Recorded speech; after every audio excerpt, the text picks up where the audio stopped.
Die einfachste Variante, Volltexte in Zotero zu sammeln, ist sie direkt mit einem Klick auf den Browser-Konnektor zu importieren, zusammen mit den dazugehörigen bibliografischen Daten. Dies ist zum Beispiel bei Verlagsseiten von E-Books oder Online-Artikeln möglich.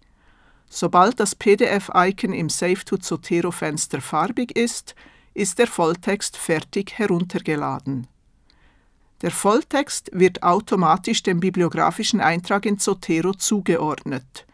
Dies ist am kleinen Pfeil beim bibliografischen Eintrag ersichtlich. Beim Import wird die Volltextdatei automatisch nach den Daten des bibliografischen Eintrags umbenannt. Den Anzeigetitel in Zotero muss man hingegen manuell ändern, falls erwünscht. Wenn das automatische Importieren via Browser-Konnektor nicht möglich ist, kann ein Volltext auch heruntergeladen und aus dem Download mit Drag und Drop in die gewünschte Zotero-Sammlung gezogen werden. Auch hier wurde automatisch ein bibliografischer Eintrag erstellt, weil Zotero passende Metadaten zum Artikel gefunden hat. Dies ist jedoch nicht immer der Fall. Es ist auch möglich, schon lokal gespeicherte Volltexte in eine Zotero-Sammlung zu integrieren über die Option Datei hinzufügen. Für diesen Volltext konnte Zotero keine passenden Daten abrufen und es wurde kein übergeordneter bibliografischer Eintrag erstellt.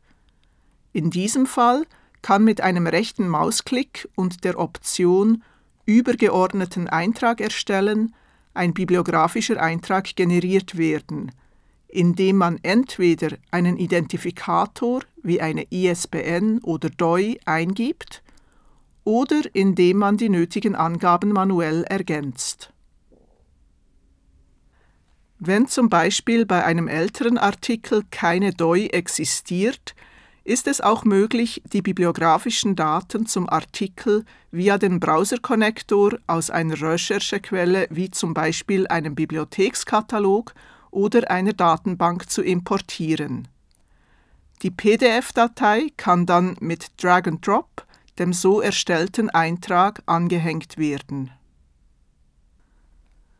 Aus den Metadaten, die beim PDF selbst hinterlegt sind, kann kein korrektes Zitat generiert werden. Deshalb ist es für das spätere Zitieren wichtig, dass PDF-Dateien einem vollständigen bibliografischen Zotero-Eintrag zugeordnet sind. Es muss also immer der bibliografische Zotero-Eintrag und nicht ein importiertes PDF zitiert werden.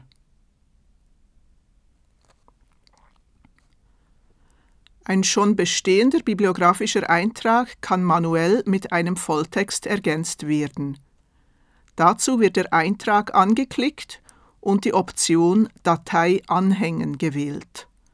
Auch hier wird der Dateiname des PDFs automatisch nach den übergeordneten bibliografischen Daten umbenannt.